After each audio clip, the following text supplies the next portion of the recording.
And today I'll discuss about sources of energy. Energy. We already discussed about energy in class 9th, like kinetic energy, potential energy, है ना, conservation of energy. तो इस तरीके से बहुत सारा चीज़ पढ़ चुके हैं. यदि कंजर्वेशन ऑफ एनर्जी की बात करें तो कंजर्वेशन ऑफ एनर्जी क्या है?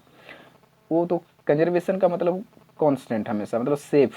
कंजर्वेशन मतलब सेव रखना एनर्जी को. हम तो रखना यहाँ पे नहीं, एक्चुअल में एनर्जी हमारा सेव ही है. तो we can say energy can't be create, can't be destroy, it will always transform from one form to another form. ठीक है, तो उसको एनर्जी बोलते हैं. जैसे हम लोग एनर्जी का ट्रांसफॉर्मेशन भी पढ़े थे कि किस तरह से ट्रांसफॉर्म कर सकते हैं, जैसे chemical to electrical, mechanical to electrical, है ना. तो और हीट एनर्जी को हम लोग इस इलेक्ट्रिकल एनर्जी में कन्वर्ट कर सकते हैं. तो इस तरीके से ट्रांसफॉर्मेशन ऑफ एनर्जी हम लोग जानते हैं ऑलरेडी, जो क्लास 9th में ऑलरेडी डिस्कस कर चुके हैं. और इस चैप्टर में हम लोग को जो देखना है, यहाँ पे देखना है सोर्सेस ऑफ एनर्जी, मतलब किस किस सोर्स से हम एनर्जी ले सकते हैं और उस एनर्जी को इलेक्ट्रिकल एनर्जी में हमको कन्वर्ट करना है. अब किस तरीके से आप इलेक्ट्रिकल एनर्जी में उसको कन्वर्ट करते हो, उसका प्रोसेस भी हम लोग को इस चैप्टर में जानना है. तो सबसे पहले हम लोग इसमें डिस्कस करेंगे good source of energy, good sources of energy. तो गुड सोर्स ऑफ एनर्जी कौन सा हो सकता है? गुड सोर्स ऑफ एनर्जी हम लोग किसको कर सकते हैं? तो गुड सोर्स ऑफ एनर्जी में यदि फर्स्ट पॉइंट की बात करें तो वो है does large amount of work per unit volume और डेंसिटी. मतलब छोटा सा वॉल्यूम में या फिर छोटा सा डेंसिटी का ऑब्जेक्ट में यदि हम लार्ज अमाउंट ऑफ वर्क ले लें, उससे लार्ज अमाउंट ऑफ एनर्जी उससे ले लें, तो हम उस तरीके से बोल सकते हैं. जैसे एग्जांपल के लिए हम लेते हैं कोल और एक ले लेते हैं वुड. दोनों को जला करके हम एनर्जी ले सकते हैं, हीट एनर्जी ले सकते हैं यहाँ पे. तो यदि कोल की बात करें, मान लो ये भी 1 kg का है और वुड भी हमारा कितना है, 1 kg का ही है. तो बताओ एनर्जी हमको किससे ज़्यादा मिलेगा, कोल से, 1 kg कोल से या फिर 1 kg would say?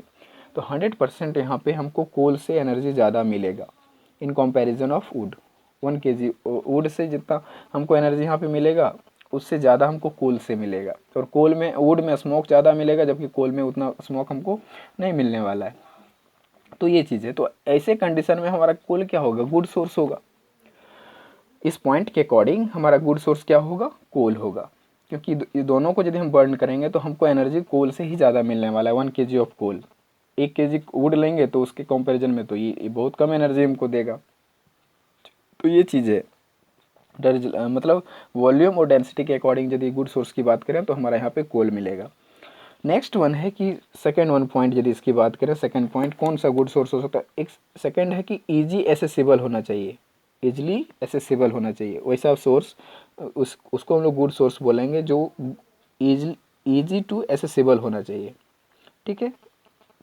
Next one हमारा पॉइंट इसमें जो है, थर्ड वन, वो है easy to store and transport, जिसको हम ईजिली स्टोर कर सकें और ट्रांसपोर्टिंग भी ईजिली हो जाए. तो easy to store and transport, इसको ट्रांसपोर्ट भी यदि हम इजीली कर दें तो वो भी हमारा क्या होगा, गुड सोर्स में आएगा. नेक्स्ट वन है इकोनॉमिकल होना चाहिए. इकोनॉमिकल मतलब सस्ता होना चाहिए. इकोनॉमिकल, इकोनॉमिकल तो सस्ता होना चाहिए. तो क्या देखें हम लोग गुड सोर्स ऑफ एनर्जी में, वैसा कि कम, जिसका वॉल्यूम कम वॉल्यूम में ज़्यादा एनर्जी मिल जाए, कम डेंसिटी में ज़्यादा एनर्जी मिल जाए, that is the good source. Easily accessible होना चाहिए, easy to store and transporting होना चाहिए, इकोनॉमिकल होना चाहिए मतलब सस्ता भी होना चाहिए.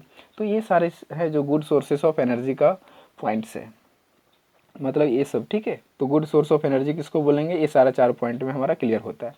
नेक्स्ट वन पॉइंट है सोर्सेस ऑफ एनर्जी में. यदि हम इसको कैटेगराइज करें तो 2 कैटेगरी में बेसिकली इसको बांटा गया है. तो 2 कैटेगरी में देखो कौन कौन सा कैटेगरी है हमारा सोर्सेस ऑफ एनर्जी का. यहाँ पे मैं पॉइंट सबसे पहले लिखूँगा, सोर्स ऑफ एनर्जी और it is categorised in 2 parts. First one conventional. अभी कन्वेंशनल क्या होता है इसके बारे में मैं अभी डिस्कस करता हूँ. Conventional and next one is the non conventional. Non conventional ये 2 तरह का है.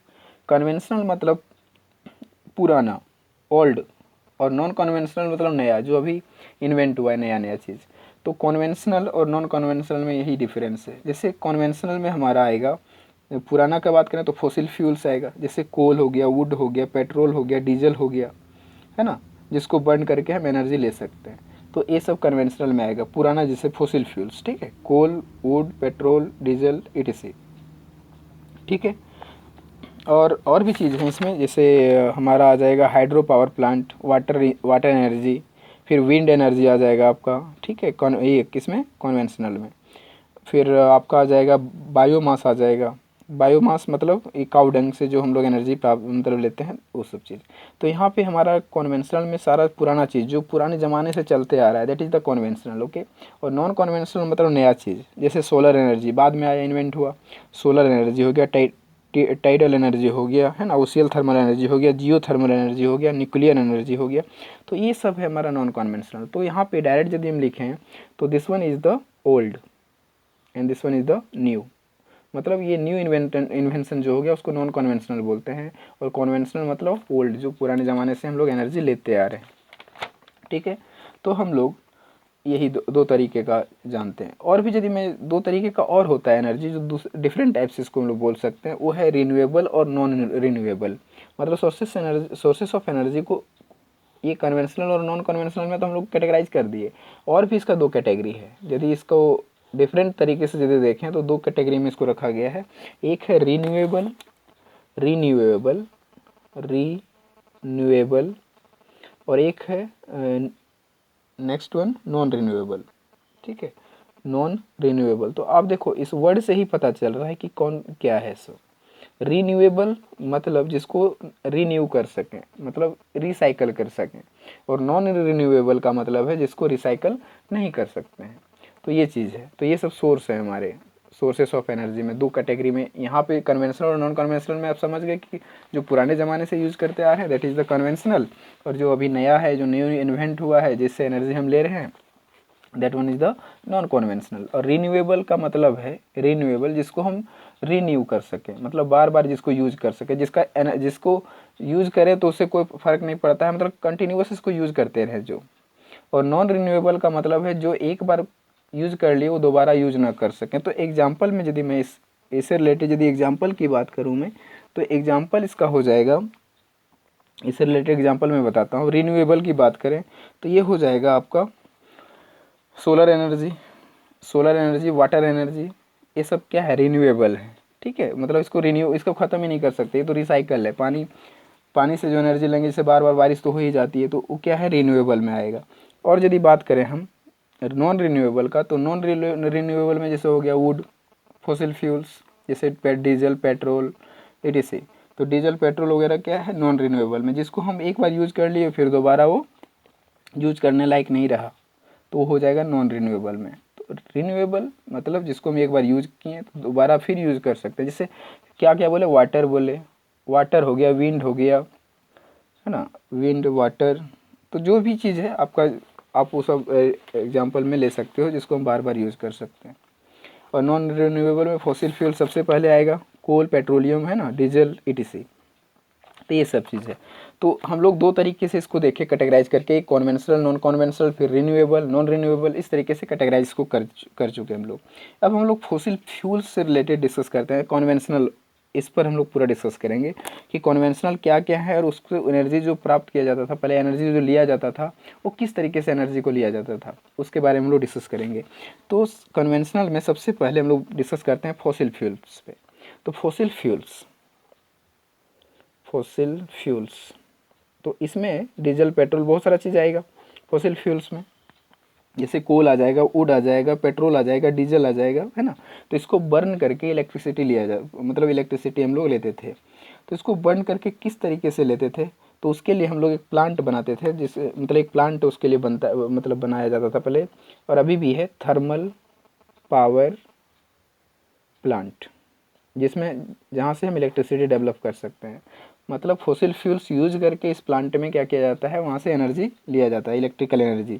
तो वो किस तरीके से लिया जाता है उसके बारे में डिस्कस करता हूँ। देखो सबसे पहले फॉसिल फ्यूल्स जो भी हो, डीजल, पेट्रोल, कुछ भी, सबका एक ही प्रोसेस है। तो फॉसिल फ्यूल्स लेंगे और इसको क्या करेंगे, इसको हम लोग बर्न करेंगे। फॉसिल फ्यूल्स को क्या करना है, आपको बर्न करना है। तो बर्न करेंगे इसको, तो बर्न करने से क्या मिलेगा हमको, बर्न करेंगे तो 100% यहाँ से हमको क्या मिलेगा, हीट एनर्जी मिलेगा। तो देखो एरो करके हम यहाँ डायग्राम नहीं बना रहे हैं, आपको बस समझाने की कोशिश कर रहे हैं। यहाँ से क्या मिलेगा, हीट एनर्जी, आपको एक एनर्जी मिला। बट हमको, मेरा लास्ट मोटिव क्या है, लास्ट मोटिव है इलेक्ट्रिकल एनर्जी लेना। तो हमको फॉसिल फ्यूल को बर्न करने से हीट एनर्जी मिला।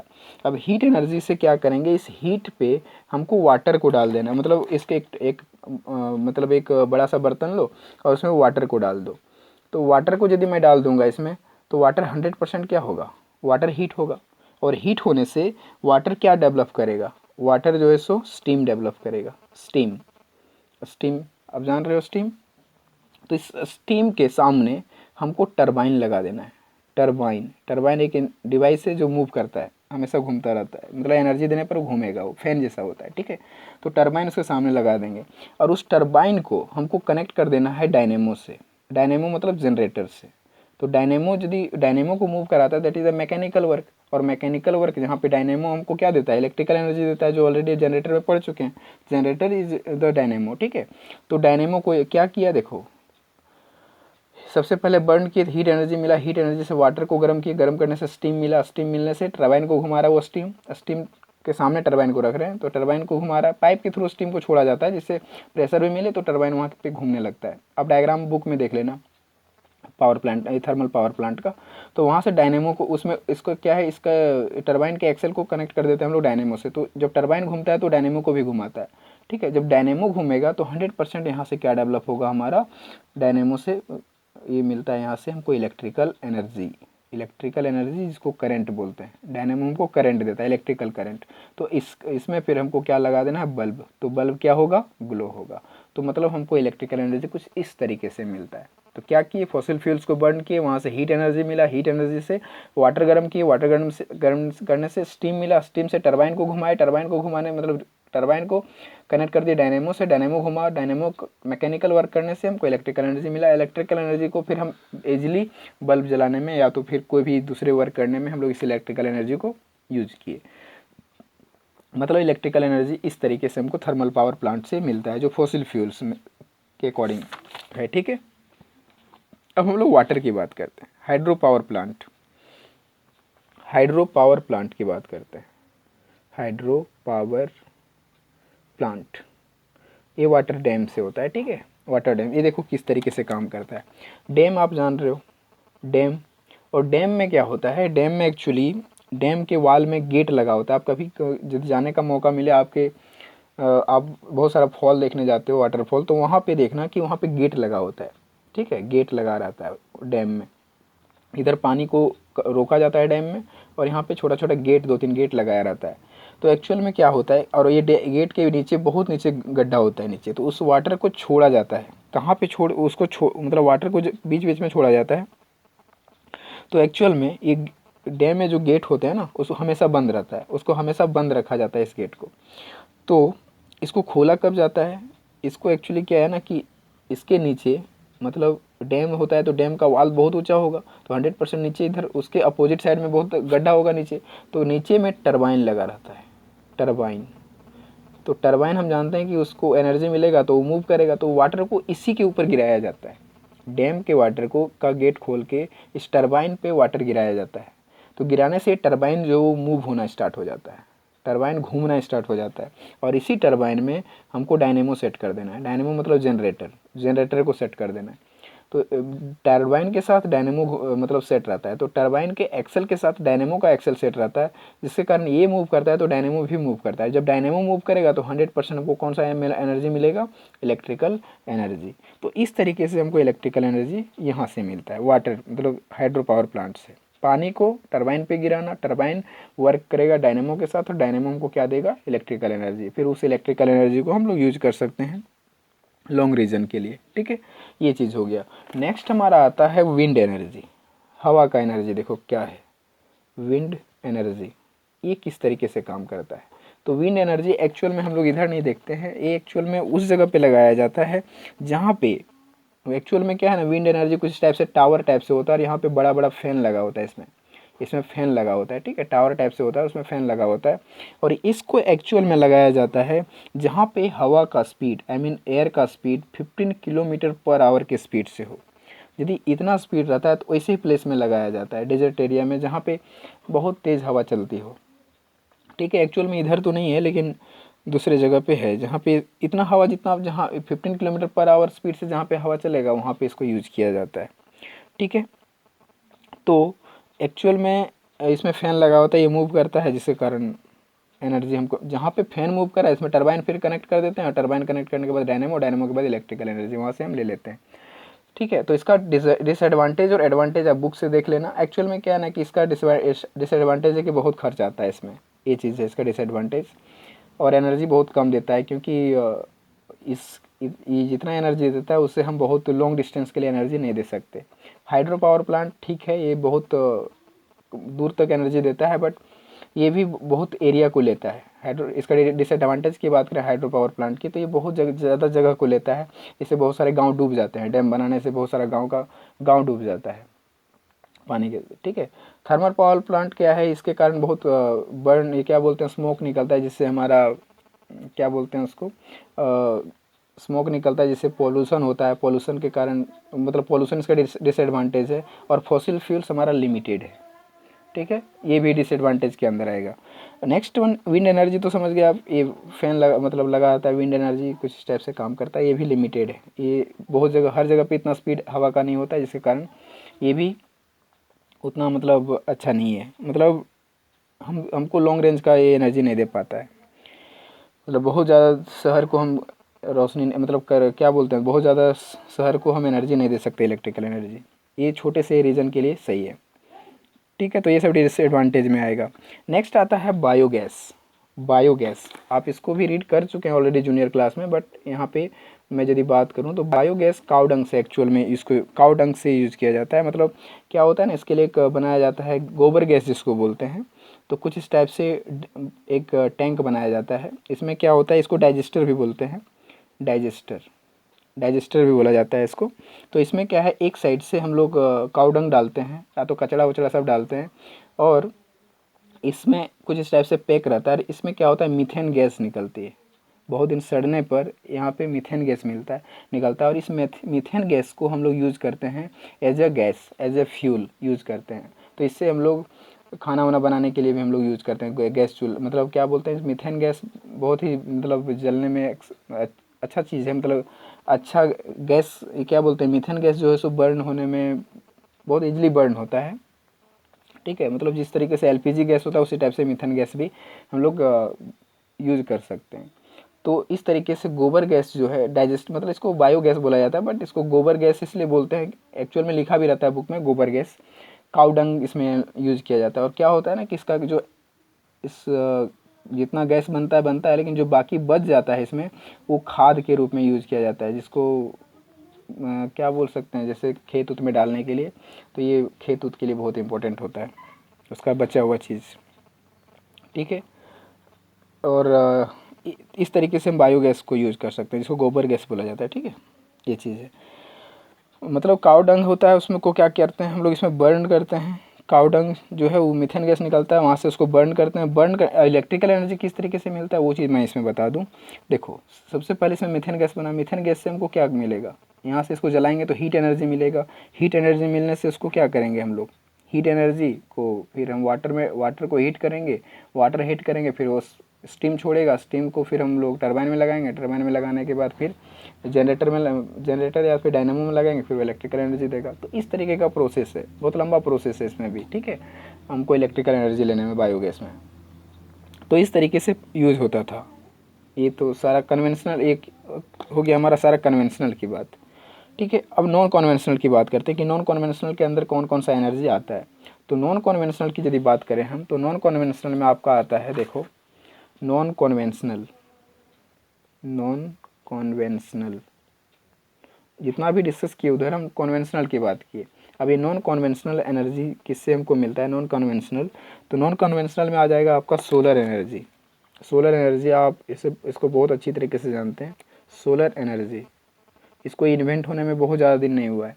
तो सोलर एनर्जी, तो सोलर एनर्जी एक्चुअली क्या होता है कि उसमें ये बहुत महंगा आता है। ये सबसे पहले इसका डिसएडवांटेज बता दें आपको, एडवांटेज तो है ही, साथ ही साथ डिसएडवांटेज भी है कि सोलर एनर्जी जो है वो ज़्यादा बड़े रीजन के लिए नहीं कर सकते, एक छोटे से रीजन के लिए इसको हम लोग इस्तेमाल कर सकते हैं। ठीक है, और इसमें हम जानते हैं कि आप देखे होगे सोलर प्लेट को, तो सोलर प्लेट में देखना कि इसमें ब्लैक ब्लैक स्पॉट होता है, ब्लैक ब्लैक स्पॉट होता है, ठीक है, और साथ में ये सिल्वर का लगा होता है और सिलिकॉन मटेरियल इसमें यूज़ किया जाता है। तो सारा चीज़ बहुत महंगा आता है, इसीलिए इसको बनाना मतलब हर जगह के लिए अवेलेबल कर पाना बहुत ही मुश्किल है, ठीक है। तो जो भी डिसएडवांटेज है उसके लिए, बट इसमें क्या है, ब्लैक ब्लैक स्पॉट होता है, और ब्लैक जो है ना, ब्लैक जो है वो सनलाइट को ऑब्जॉर्व करने में मतलब ऑब्जॉर्बर होता है, good absorber of sunlight. Black colour is the good absorber of sunlight, इसलिए इसको इसमें ब्लैक कलर को यूज़ किया जाता है, ठीक है। और वाइट तो रिफ्लेक्ट करता है, but black colour is the good absorber of sunlight. तो उस ऑब्जॉर्प्शन के कारण ही इसमें क्या होता है, इलेक्ट्रिक करंट हमको इससे डायरेक्ट मिलता है। सन एनर्जी इस प्लेट पर पड़ता है और इसके कारण हमको क्या मिलता है, इलेक्ट्रिकल एनर्जी मिलता है। एक्चुअल में इसमें सिलिकॉन मटेरियल लगा होता है, सिलिकॉन मटेरियल, इसके बारे में क्लास 12 में बहुत अच्छे से पढ़ोगे इसका डिटेल्स। तो सिलिकॉन मटेरियल इसमें होता है, सिलिकॉन मटेरियल के कारण ही इसमें कंडक्टिविटी, इलेक्ट्रॉन प्रोटॉन का कंडक्टिविटी वहाँ पे होता है, ठीक है, जिसके कारण हमको इलेक्ट्रिकल एनर्जी मिल जाता है। नेक्स्ट आता है सोलर एनर्जी का, ये हो गया फंडा। नेक्स्ट है टाइडल एनर्जी। तो टाइडल एनर्जी क्या है, टाइडल एनर्जी आपको सी में मिलेगा। सी में मतलब ये टाइडल एनर्जी जो वहाँ पे जो उसका वेव बनता है, वहाँ पे वेव, वाटर वेव जो सी में, उस वाटर वेव को हम लोग यदि टरबाइन में कनेक्ट कर दें तो टरबाइन को मूव करा करके उसको मतलब टरबाइन को मूव करा करके वहाँ से हम इलेक्ट्रिसिटी ले सकते हैं। ये कहाँ पे, सी में होता है, सी के लिए है, ठीक है, समुद्र में होता है ये। नेक्स्ट वन है हमारा ocean thermal energy. Ocean thermal energy, ocean thermal energy, ये चीज़ ओशियन थर्मल एनर्जी। तो ओशियन थर्मल एनर्जी भी हमको बहुत ही लिमिटेड मिलता है, ये हर जगह के लिए अवेलेबल नहीं है, ये कहीं कहीं पे हमको मिलता है। फिर जियो थर्मल एनर्जी, ये भी हर कंट्री में नहीं है, जियो थर्मल एनर्जी, ठीक है। तो ये भी बहुत लिमिटेड प्लेस में होता है और बहुत हर जगह पे अवेलेबल नहीं है जियो थर्मल एनर्जी। जियो थर्मल एनर्जी मतलब एक क्या होता है, अर्थ से जैसे ज्वालामुखी जिस तरीके से निकलता है उस टाइप से ही, वोल्केनो जिसको बोलते हैं, उस टाइप से ही ये जियो थर्मल एनर्जी हमको मिलता है, उस टाइप से हीट एनर्जी, फिर उसको गर्म करो फिर स्टीम मिलेगा, स्टीम मिलने से टरबाइन में लगा, उस तरीके से एनर्जी जियो थर्मल एनर्जी हमारा है, ठीक है। उसके बाद है न्यूक्लियर एनर्जी। न्यूक्लियर एनर्जी इसमें यूरेनियम का बहुत इंपॉर्टेंट रोल है न्यूक्लियर एनर्जी में। इसमें क्या होता है कि यूरेनियम जो है, यूरेनियम बहुत ही रिएक्टिव एलिमेंट है। इसके साथ क्या होता है कि यदि हम न्यूट्रॉन को बम्बार्ड करा दें, एक न्यूट्रॉन को इसके साथ हम फोर्स इसके साथ हम डाल दें, तो इसमें क्या होता है ना, रिएक्शन हो जाता है, और रिएक्शन होने के कारण ये जैसे एटम बम बनता है ना, एटम बम वगैरह, तो उसमें इसको यूज़ किया जाता है। बेसिकली हम लोग डिटेल में इसमें जानना नहीं है। न्यूक्लियर एनर्जी एक्चुअल में हमारा इसका पावर प्लांट होता है न्यूक्लियर एनर्जी का, जिसमें यूरेनियम का इंपॉर्टेंट रोल है। यूरेनियम इसी मटेरियल को यूज़ किया जाता है वहाँ पे। और यदि इसका डिसएडवांटेज की बात करें तो इसमें बहुत ज़्यादा मतलब सावधानी बरतना पड़ता है इस पावर प्लांट में, क्योंकि यूरेनियम जो है सो बहुत ज़्यादा मतलब डेंजरस है।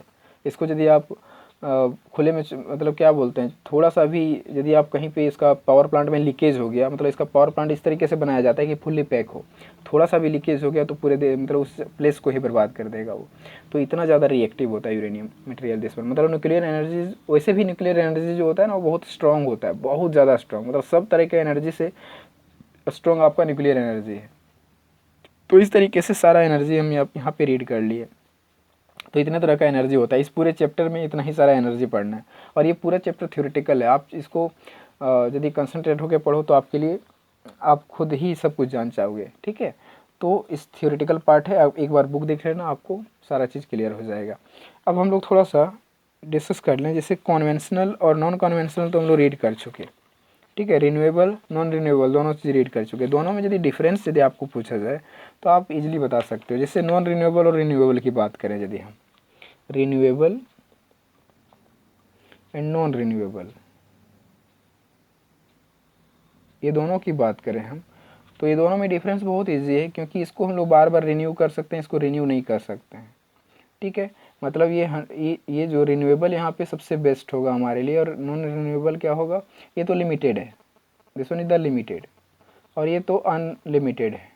अनलिमिटेड मतलब इसको हम जितना भी यूज़ करें इससे कोई फ़र्क नहीं पड़ता रिन्यूएबल को। और नॉन रिन्यूएबल मतलब लिमिटेड है, इसको यूज़ करेंगे, एक बार यूज़ करेंगे दोबारा इसको यूज़ नहीं कर सकते। तो इस तरीके से डिफरेंस हमारा इसमें है, ठीक है। तो यही है हमारा सोर्सेस ऑफ एनर्जी, जो पूरा चैप्टर हम आज डिस्कस कर दिए आपको। ब्रीफली पूरा चैप्टर को डिस्कस कर दिए। आप चाहो तो खुद भी एक बार बुक देख लेना, तो आपके लिए बेटर होगा। ठीक है, तो this one is all about of the sources of energy. So thank you for watching.